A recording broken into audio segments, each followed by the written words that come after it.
जब मैं किसी सरकार में नहीं था तो किसी को हिम्मत नहीं था मनीष कश्यप को छूते। बीजेपी नेता मनीष कश्यप का भी दर्द फूट रहा है और धीरे धीरे बाहर भी आ रहा है। बीजेपी नेता मनीष कश्यप आज फिर से पटना का पीएमसीएच हॉस्पिटल के सामने गया और रोना धोना शुरू कर दिया। और गुणगान किसका कर रहा था? तो स्वास्थ्य मंत्री मंगल पांडे का था कि मंगल पांडे का सत्ता हाथ से जाएगा। जिस तरीके से हमको मारा गया है, जिस तरीके से मेरा बेइज्जती किया गया है, उसका भी बेइज्जत किया जाएगा बिहार सरकार से निकाल के। और कहते हैं कि हम जिसको जिसको जो जो बोले हैं उस सब का हुआ है। चाहे आप 70 महीना में आरजेडी का सरकार ले लीजिए, हमको आरजेडी का सरकार, जेडीयू का सरकार ने फंसाया था और हमने उनको बोला था कि हम जेल से आते ही आपका सरकार का गिरा देंगे, और वो सरकार गिर गया था। उसके बाद हम बीजेपी ज्वाइन कर लिए और फिर हमको मारा गया है पटना का पीएमसीएच में, और बीजेपी का एक भी नेता हमारे सपोर्ट में नहीं आया है। यहां तक कि बीजेपी का मंत्री से लेके और विधायक सांसद तक हमको पूछा भी नहीं कि कहां पे मारा, किस तरीके से मारा और क्यों मारा, ये क्वेश्चन भी नहीं किया। तो हम भी कहते हैं कि फिर से बीजेपी का सरकार बिहार में गिरेगा और 100% गिरेगा। और ये मंगल पांडे, आज हम रो रहा हूं, कल आप रोइएगा। और ये कह रहा है बीजेपी के नेता मनीष कश्यप।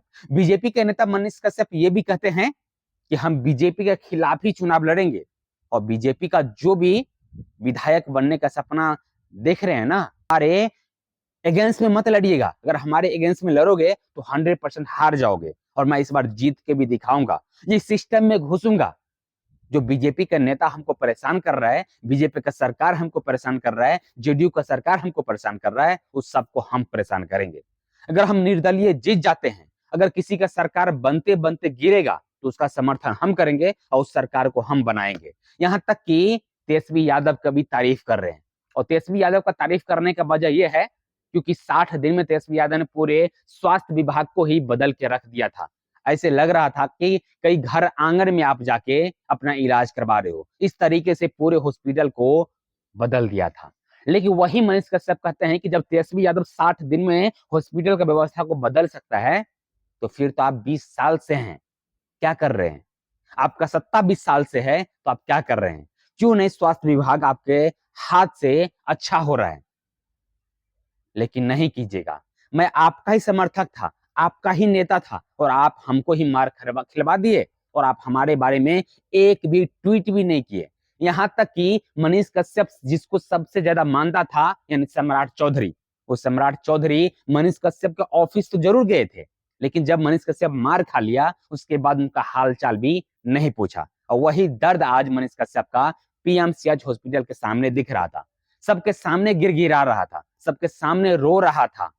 और ये रोता हुआ चेहरा, ये बिलखता हुआ चेहरा सबको इमोशन तो जरूर कर रहा था, लेकिन जो इनका हेटर है वो कह रहे थे कि इनके साथ जो भी हुआ है तो सही हुआ है, क्योंकि ये इसके लायक ही है। ये चंदा कभी चोरी कर लेता है और जाके बीजेपी में शामिल हो जाता है, और जब इनको बीजेपी लात मारता है तो फिर ये आरजेडी का गुणगान करने लगता है, और जब आरजेडी वाले इनको लात मारता है तो फिर ये प्रशांत किशोर का गुणगान करने लगता है, क्योंकि जेडीयू में जाएगा नहीं, क्योंकि जेडीयू और बीजेपी एक साथ है। तो इसके लिए इसके पास दो ही विकल्प रहता है, आरजेडी वाला इसको भाव देगा नहीं, और प्रशांत किशोर अपनाने का जरूर कोशिश करेगा। लेकिन प्रशांत किशोर क्या मनीष कश्यप को अपनाना चाहेंगे? तो जी हाँ, जरूर अपना लेंगे, क्योंकि प्रशांत किशोर को भी नया नया नेता चाहिए। तो इनके पास विकल्प है एक, मनीष कश्यप, क्योंकि मनीष कश्यप के पास में पावर बहुत है।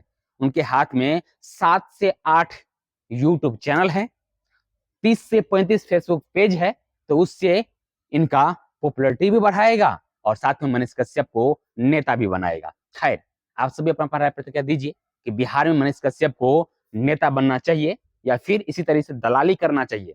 कभी बीजेपी का दलालगिरी करेगा या कभी किसी और भी पार्टी का।